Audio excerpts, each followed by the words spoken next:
G'day guys, Luke here. Welcome back to another video. In today guys, we are doing the Lizard Room update for July 2023. For those who didn't see the announcement, the two rooms that I used to do together as a combined reptile room have now been separated into their respective rooms. So this one is the Lizard Room, like I mentioned. Then next week there'll be the Snake Room video. So the reason why I've separated the two rooms from now on is the videos are shorter, so there's less, or so I should say, should be easier for the regular viewer to watch. So about 10-15 minute videos on that instead of half an hour. As well, I want to upload weekly, and having these two rooms separate will help in this amount of content I can upload. Otherwise, if I upload too frequently, I might run out of videos too quickly. So having the two rooms separated, it will help. But anyway, I hope you guys are on board for this idea. Should help for me in the long run. Anyway, enough rambling. Let's check everyone out. So we start on this rack system here. So in this 140 centimeter enclosure, we've got Dusty, who is my black-headed monitor. He really likes being up on the, I hate that sound, on the light bar. There you go, buddy. He's not going too bad. He's actually getting used to being handled. He's still a bit skittish. Come on, buddy, come down. There we go. You okay, buddy? Now I've done it. So Darcy's not doing too well, so he's not doing too bad. Have to kind of assist feed him to make sure he's got something in his gut. And of course he's going back hiding. But yeah, otherwise I think he's taking superworms every now and again. He's lost interest in crickets for the time being. You know, offering him woodies and dog food just to see what else he'd be interested in taking. So he's still getting used to his new house, so see what happens in the meantime. I do apologise about that flickering, guys. I don't know how to stop that, to be honest. Anyway, Dusty's enclosure, 140 centimeters. In his enclosure, we've got his heat lamp. Got his Get Your Pet Right LED UV bar. Backing, a whole heap of branches in there they can climb up on. Got his hammock as well. He's got a hide. Technically, this hide and this rock here is one big hide. But I've kind of turned that upside down as a basking platform. And that way he's got a smaller hide that he will use and sleep in. Got his fake plant. We've got a crocodile skull. Sands the substrate.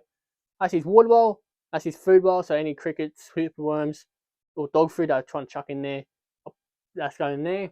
I also assist feeding pinky mice. That way he's got the taste for it. And that way I know he's got something in his belly. Below him, we've got the diva of the reptile room. So this is Akko. Now, Akko is my female eastern war dragon. She's going back into shed. Usually when she sheds, she's a nice, beautiful green colour. You can turn around, baby. Come on. Now, I do have a lot of people say, oh, you know, she's fat, she's this, and that. Unfortunately, Akko is, I don't know if she's a runt or she's stunted from her growth.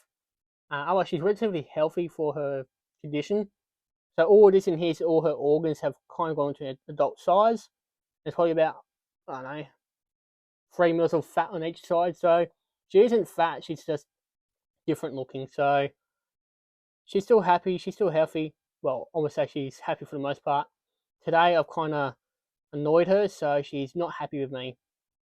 She gets quite jealous if I give other reptiles attention, or if I don't have the TV on or iPad on, and she's talking about like watching. I'll be honest, she gets cranky. So I kind of guess, in a way, she's a daughter. Anyway, in her enclosure, I've got the coconut fibre as a substrate, fake plant, water bowl, couple of rocks in here, backing, couple of branches that she'll bask on or sit on. Got a UV up there, heat, hammock, a hide over there, a couple of pieces of wood in here to allow her to bask on. Got her diva sign because she is the diva, and her food bowl. Oh yeah, that's Miss Akko. Now below her on this rack system, we've got Monty and Anastasia. So these are my two Shingleback skinks. This big lump here is Monty. Monty is usually a shy character. He doesn't tend to like being touched or patted or anything. When I pick him up, he does pee on me, so that might be a funny video to make one day as a blooper. But yeah, he's doing quite well. See what I mean? Doesn't really like to be touched. And in the hive, we should have his lovely girlfriend. Not expecting them to breed, but I thought Monty could use the company, so I did get Anastasia off a breeder. And ever since she's been in here, she's changed him for the better. She's a very easygoing Shingleback, doesn't mind being touched or picked up. She might pee on me every now and again, but that's just Shinglebacks for you. But yeah, She's actually changed Monty for the better. Monty used to be very anxious, very cautious, and always on edge for danger. But ever since I put Anastasia in here with him, he's calmed right down and spends most of his day sleeping, while his girlfriend over here destroys the house. Hey, you cheeky girl. So these two are housed in a 120 centimeter enclosure. In the enclosure, we've got the heat, we've got the UV, a backing, two hides in here, but they both shed this one every night. They'll either curl up inside of it or on top of it where the heat is. Yeah, but I will say it's funny, when I first introduced them, he was running away from her. He was all scared, but he soon learned she was fine and she wasn't a threat. Then over here we've got the water bowl and their food bowl, which they're kind of, I think Anastasia destroyed that this morning, and they've got the substrate. Let's go back up, get off the floor, make my way over to another enclosure. So in this 90 centimeter enclosure, we've got Crystal, who is my pygmy or black sword dragon. She's in her hide, sleeping for the winter. Even though her cage is nice and warm, she's on, bugger this, I'm going to bed. And yeah, she's boring at the moment. So she's housed in a 90 centimeter enclosure, in an enclosure, heat, UV, backing. We've got a couple ornaments in here for her to sit on, either underneath the heat or underneath the UV if she does so. She's got a food bowl that she doesn't really touch now, but we still offer her food and water bowl and substitute the sand. I know a lot of people go mental over sand, but this is a very fine grained sand, so it's almost like a powder. So even if she does eat it, it's not going to cause any problems. Anyway, I don't really feed her on the sand. I usually throw the crickets or worms in there on top of her ornaments. She'll run over, grab them, and yeah, eat them before they knew what to hit them. But yeah, that's Crystal. Below them, we've got the next lot of animals. So this will be a challenging one. What I might do is just put photos or videos up while editing regarding to these setups. So in this 30 centimeter enclosure, we've got Charcoal, who's my spiny tail gecko. Down below him, we've got Siri, who's my sand swimmer, and we'll get to these two tanks in a moment. So with Charcoal in his enclosure, we've got a heat pad underneath the enclosure in the back right corner. He's got his cave. We've got a few branches in here for him to climb up on, his water bowl, sand, and a backing. And like I mentioned, below him, we've got Siri, who's housed in a 50 centimeter enclosure. She's got two caves that she can choose from. She's got about 3 inches of sand that she will burrow into, as given the name Sand Swimmer. Backing, bit of bark in here that she can use as a hide, water bowl, and fake plant. But yes, both are doing excellent. Siri is probably a bit slower as usual because we are in winter at the moment here in Australia. So she's just slowing down, enjoying life. And Charcoal has been Charcoal. Now, in this pair of 30 centimeter enclosures, we do have a couple of baby snakes, or yearlings I should say. So technically this is not entirely a lizard room, but I can't say the same with the snake room, as there's a couple of goannas over there. We've got a Reptile and a Rosenberg in the other room, and we've got a couple of yearling children pythons in this room. So this little fella here is Valentino. He was my first ever baby snake produced, so I kept him. And he's born on Valentine's Day, so I give him the name Valentino. So in his house, we've got 2 caves in here, a bendy vine they can climb up on. He's got his water bowl and his substrate, and he shares a heat pad with his sibling, who's in here. Now, unfortunately, young Chewbacca here has gotten a respiratory infection, so he's got extra heating, and he's on paper towel. But let's go in and say g'day anyway. Just gotta wash my hands afterwards, so I don't want to spread his illness, which I don't think it does spread, but better safe than sorry. So where's this little bugger hiding? Not in there. Oh, there he is. So the reason why I kept little Chewbacca here is because of his interesting markings that he has. So I decided, yep, you're cool, keep you, and see what you turn out like. Like I mentioned, RI, but he's getting much better. Much, much better. So his enclosure is pretty much similar. The only difference is paper towel, and he's got a 35-watt ceramic to just keep the ambient temperature in here warmer for him, so he can get better quicker. So you can see his heat pad, well, the heat pad I should say, 33 degrees, so it's keeping him nice and toasty so he doesn't get sick. And this one's nice and warm to keep improving his health. Down below we've got a whole heap of baby snakes I've got to deal with. So along this rack here, you've got baby central carpet pythons. Let's see if I can show one off quickly.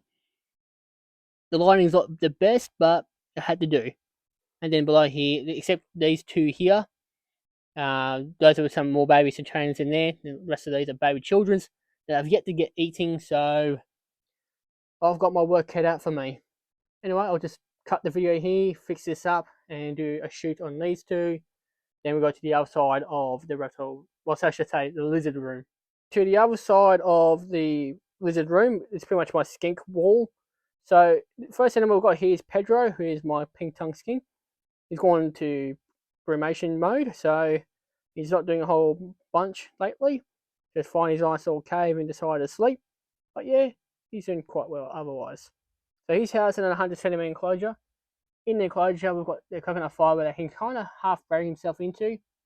We've got his cave over there, which is heated by a heat pad. We've got his food bowl. Secondary cave over here, his water bowl. A couple of fake plants in here. A couple of branches in here since he's semi-arboreal. And we've got his backing. And on one of the backings, we incorporate a cave for him, which he's using at the moment to brumate. But yeah, that's his house. That's Pedro. Nothing too crazy happening. For the rest of this video, it's just mainly blue tongues. So we'll just come over here and say hello to Bo, who is one of 3 eastern blue tongues we have in the family. He's doing well. I find it funny that he's more active during the winter seasons than in the summer. He has a lot more at this time of year than in the summer. So he's kind of funny how it's pretty much a polar opposite to his brother, who we'll get to in a moment. But Bo, like I mentioned, he's doing awesome. Across the way, we've got Bluey. He's doing excellent. Some days he eats, sometimes he doesn't. And like I mentioned, he's the brother to Bo.